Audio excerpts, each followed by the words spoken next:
នៅក្នុងសប្តាហ៍នេះគឺជាសប្តាហ៍ដ៏សំខាន់សម្រាប់ការតាមដានទៅលើទំនិញនាំចេញនាំចូលរបស់សហរដ្ឋអាមេរិកដែលពាក់ព័ន្ធទៅនឹងពន្ធគយនៅដើមខែក្រោយសូមស្វាគមន៍មកកាន់ព័ត៌មានហិរញ្ញវត្ថុរបស់ FA Insight ការសង្ខេបព្រឹត្តិការណ៍ទីផ្សារប្រចាំសប្តាហ៍ពីថ្ងៃទី24ដល់ថ្ងៃទី28ខែមីនាឆ្នាំ2025នៅថ្ងៃច័ន្ទនេះយើងនឹងទទួលបានរបាយការណ៍សន្ទុះប្រធានគ្រប់គ្រងការទិញផ្នែកផលិតកម្មរបស់ប្រទេសបារាំងនិងប្រទេសអាល្លឺម៉ង់រួមទាំងសហភាពអឺរ៉ុបនិងសន្ទុះប្រធានគ្រប់គ្រងការទិញផ្នែកសេវាកម្មរបស់ប្រទេសបារាំងនិងប្រទេសអាល្លឺម៉ង់រួមទាំងសហភាពអឺរ៉ុបដែលត្រូវបានគេរំពឹងទុកថានឹងមានទិន្នន័យល្អប្រសើរជាងទិន្នន័យចាស់សម្រាប់លុយផនវិញយើងនឹងទទួលបានរបាយការណ៍សន្ទុះប្រធានគ្រប់គ្រងការទិញផ្នែកផលិតកម្មរបស់ចក្រភពអង់គ្លេសដែលត្រូវបានគេរំពឹងទុកថានឹងមានការកើនឡើងមកត្រឹម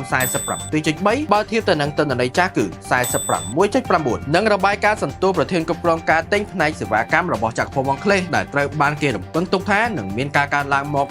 51.2 បើធៀបទៅនឹងទិន្នន័យចាស់គឺ 51.00 និងលុយដុល្លារក៏មានទិន្នន័យដូចគ្នាផងដែរដែលរបាយការណ៍សន្ទុះប្រធានគ្រប់គ្រងការទិញផ្នែកផលិតកម្មរបស់សហរដ្ឋអាមេរិកដែលត្រូវបានគេរំពឹងទុកថានឹងមានការធ្លាក់ចុះមកត្រឹម 51.9 បើធៀបទៅនឹងទិន្នន័យចាស់គឺ 52.7 និងរបាយការណ៍សន្ទុះប្រធានគ្រប់គ្រងការទិញផ្នែកសេវាកម្មរបស់សហរដ្ឋអាមេរិកដែលត្រូវបានគេរំពឹងទុកថានឹងមានការកើនឡើងមកត្រឹម 51.2 បើធៀបទៅនឹងទិន្នន័យចាស់គឺ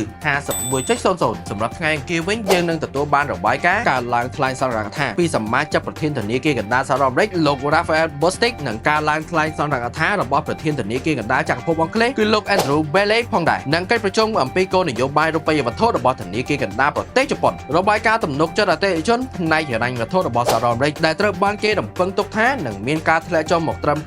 94.2 បើធៀបទៅនឹងទិន្នន័យចាស់គឺ 98.3 របាយការណ៍លក់គេហដ្ឋានថ្មីរបស់សហរដ្ឋអាមេរិកដែលត្រូវបានគេរំពឹងទុកថានឹងមានការកើនឡើងមក 682,000 ខ្នងបើធៀបទៅនឹងទិន្នន័យចាស់គឺ 657,000 ខ្នងរបាយការណ៍សន្ទុះផលិតកម្មនៅក្នុងទីក្រុង Richmond ដែលត្រូវបានគេរំពឹងទុកថានឹងមានការកើនឡើងមកកម្រិត 8 បើធៀបទៅនឹងទិន្នន័យចាស់គឺ 6 ហើយថ្ងៃពុធវិញយើងនឹងទទួលបានរបាយការណ៍អតិផរណារបស់ចក្រភពអង់គ្លេសដែលត្រូវបានគេរំពឹងទុកថានឹងមានការធ្លាក់ចុះមកត្រឹម 2.9% បើធៀបទៅនឹងទិន្នន័យចាស់គឺ 3% របាយការណ៍អតិផរណារបស់ប្រទេសអូស្ត្រាលីដែលទិន្នន័យចាស់គឺ 2.5% រួមទាំងរបាយការណ៍ការចេញផ្សាយថវិកាជាតិប្រចាំឆ្នាំរបស់ចក្រភពអង់គ្លេសផងដែរចំពោះសហរដ្ឋអាមេរិកវិញយើងនឹងទទួលបានរបាយការណ៍ការបញ្ជាទិញទំនិញប្រើប្រាស់បានយូរស្នូលប្រចាំខែដែលត្រូវបានគេរំពឹងទុកថានឹងមានការកើនឡើងមក 0.4% បើធៀបទៅនឹងទិន្នន័យចាស់គឺ 0% និងរបាយការណ៍ការបញ្ជាទិញទំនិញប្រើប្រាស់បានយូរប្រចាំខែដែលត្រូវបានគេរំពឹងទុកថានឹងមានការធ្លាក់ចុះមកដល់ 0.6% បើធៀបទៅនឹងទិន្នន័យចាស់គឺ 3.2% រីឯថ្ងៃប្រហោះនេះវិញយើងនឹងទទួលបានរបាយការណ៍ទិន្នផលសរុបក្នុងស្រុកប្រចាំត្រីមាសរបស់សហរដ្ឋអាមេរិកដែលត្រូវបានគេរំពឹងទុកថានឹងមានការកើនឡើងមក 2.4% បើធៀបទៅនឹងទិន្នន័យចាស់គឺ 2.3% ទិន្នន័យសមតលពាណិជ្ជកម្មទំនិញរបស់សហរដ្ឋអាមេរិកដែលត្រូវបានគេរំពឹងទុកថានឹងមានការងើបឡើងមកវិញបន្តិចត្រឹមដក 134.6 ពាន់លានបើធៀបទៅនឹងទិន្នន័យចាស់គឺដក 155.6 ពាន់លាននិងទិន្នន័យការគ្រោងលក់គេហដ្ឋានដែលមានទិន្នន័យចាស់គឺដក 4.6% សម្រាប់ថ្ងៃសុក្រវិញយើងនឹងទទួលបានរបាយការណ៍ការលក់រាយរបស់ចក្រភពអង់គ្លេសដែលត្រូវបានគេរំពឹងទុកថានឹងមានការធ្លាក់ចុះមកដល់ដក 0.3% បើធៀបទៅនឹងទិន្នន័យចាស់គឺមានការកើនឡើងដល់ទៅ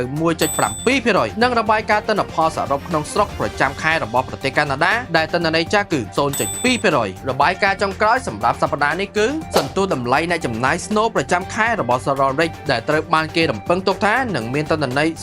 0.3% ដោយទៅនឹងទិន្នន័យចាស់ផងដែរសូមអរគុណសម្រាប់ការតាមដានព័ត៌មានហិរញ្ញវត្ថុរបស់ FA Insight